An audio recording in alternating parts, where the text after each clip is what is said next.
Hi neighbors, welcome back to another video Cooking with Neighbors. It is I, Jerry Ellen, and her trusty sidekick here, Harrietta. And can't forget Juno. Yeah. Anyway, I'm doing a few things today. I'm going to make an Amish casserole today. Okay, so today we're going to be making an Amish recipe from an Amish cookbook called Amish Country Cookbook.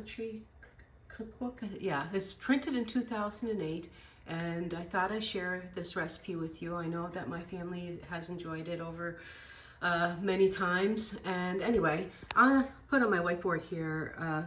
I try to, every once in a while, put something on here for you all. Believe you can, and you're halfway there. And I draw a picture. I'm quite the artist. There's my apple tree, and there's the sunshine smiling down at you all. And I hope that's happening for you today, that you're having a bit of sunshine in your life and a lot of smiles. Let's get started. Prepare yourself a casserole dish. Butter it or whatever. I just put some olive oil, drizzled some olive oil in mine there. Preheat your oven to 350 degrees Fahrenheit or around 175 degrees Celsius. In a pan, put a pound, 453 grams of ground sausage, or you can use ground pork.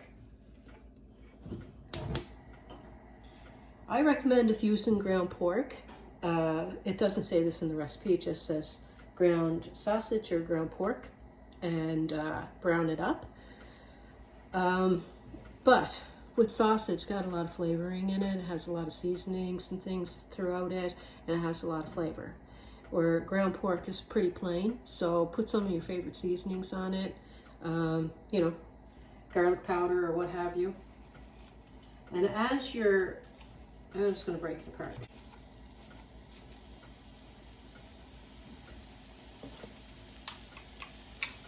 So you can tell over in the back there, doing a canning recipe I want to share. I'm just getting around to it today. I meant to do it a day or two ago. But anywho, in a dish, in a bowl, people, in a bowl. Now, a half a cup of diced onion. I diced it small because I'm not frying it up and I want my onion to cook.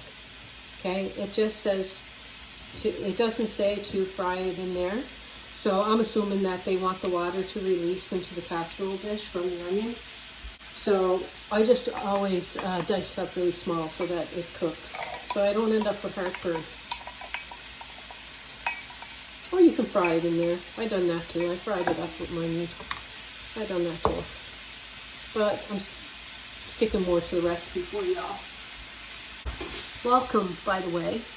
I thank you for being here. It is my honor to have you here. It really is.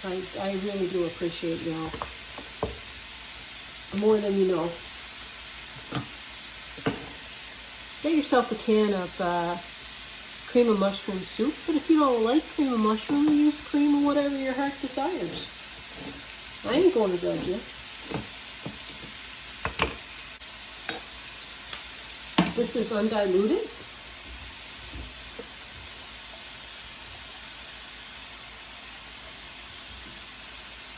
Scrape it all over. I always wipe off my cans. So if you see me kind of scraping with it, they've been wiped off. I always clean off my cans. 3/4 of a cup of milk.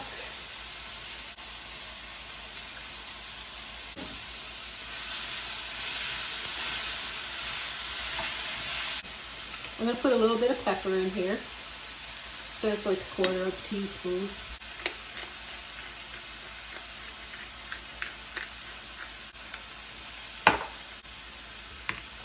I'm going to whisk this just so it combines nicely. Okay. You want to break up your sausage as you're cooking it. A casserole dish. Wash and peel and slice 3 cups of potato. I did 4 cups. When I make this, I usually do 4 cups. That way it's enough for my guys. If you need oil in your frying pan, go for it. I'm going to wash my hands again.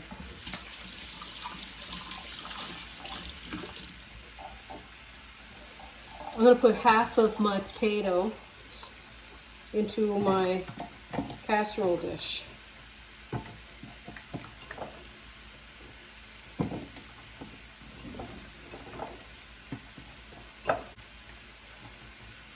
Okay.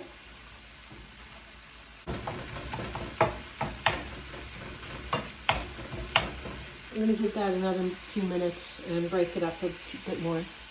Okay, now I'm going to put half of my meat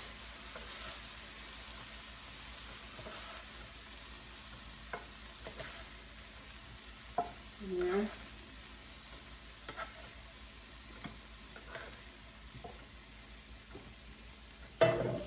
Spread it on about as best you can. Okay, and half of my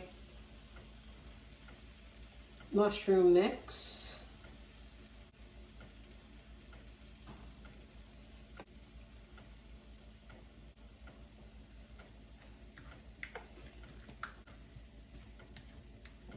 Spread that on about.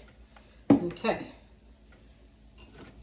The rest of my potatoes. Want to know what? I'm going to put a little bit of salt on this layer of potatoes. I didn't do it to my first layer, but I like to salt and pepper my potatoes. I have a low sodium broth there, or a low sodium cream of soup. I have to fill my salt shaker.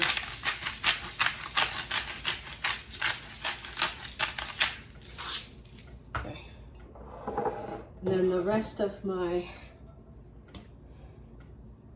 meat.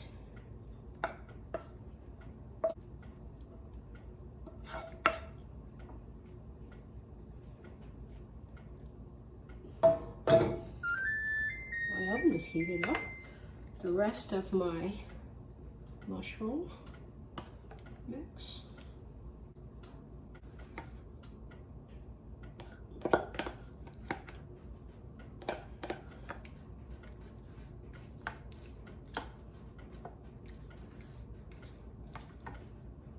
And now the next thing, like, I always do more than what they say, because in the recipe, I'm like, that gotta be a typo. They dice up a half a teaspoon of butter. Like, yeah, no. Need more than that. I use a few tablespoons of butter, and I chop it up and throw her on in. This won't be done yet. There is something else. But first,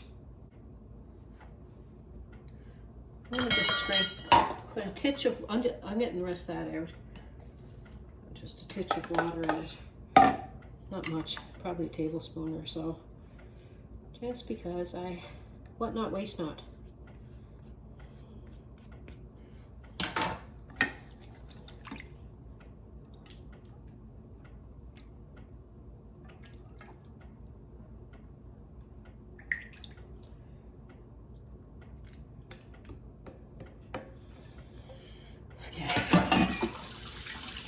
Cover this with some foil.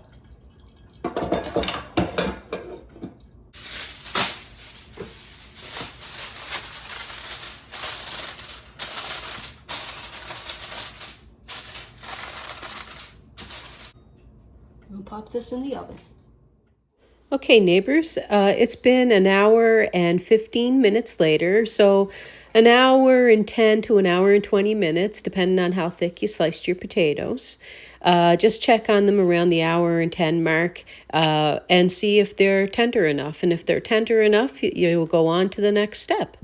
So they're tender enough, and I'm getting my cheese. Now, the recipe calls for 1.5 cups of grated cheese. I think, I got to look at it, but I believe it's cheddar. But I didn't have any cheddar left. I used that up. And it had this Monterey Jack, and I know it's going to taste good on it. So just do cheese of choice.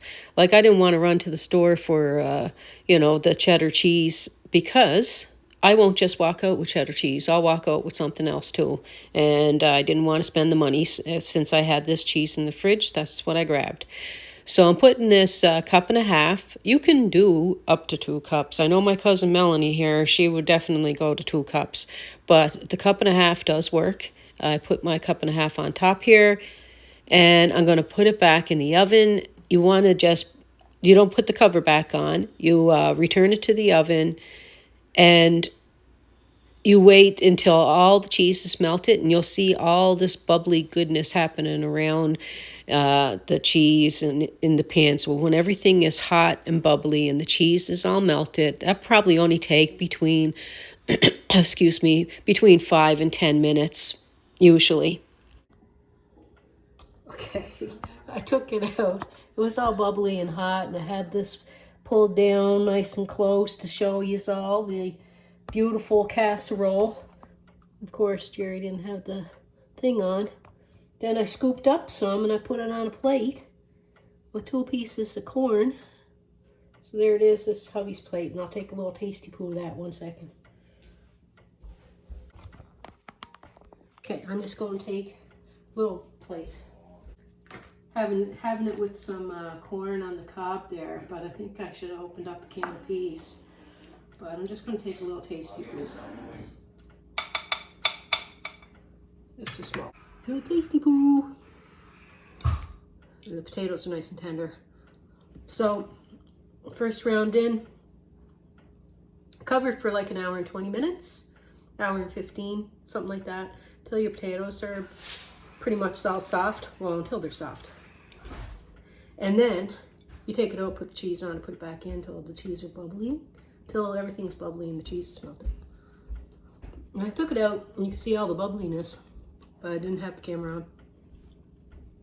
And I wrapped up some corn with some butter, and I baked that in the oven. Anyway, it doesn't disappoint. Very little ingredients, but very nice flavors. And delicious. Thanks so much for being here. I appreciate you all. I appreciate that you help my channel grow by subscribing, and please share out my videos to anybody that you think may like the recipes. And I'll see you in the next one. Bye.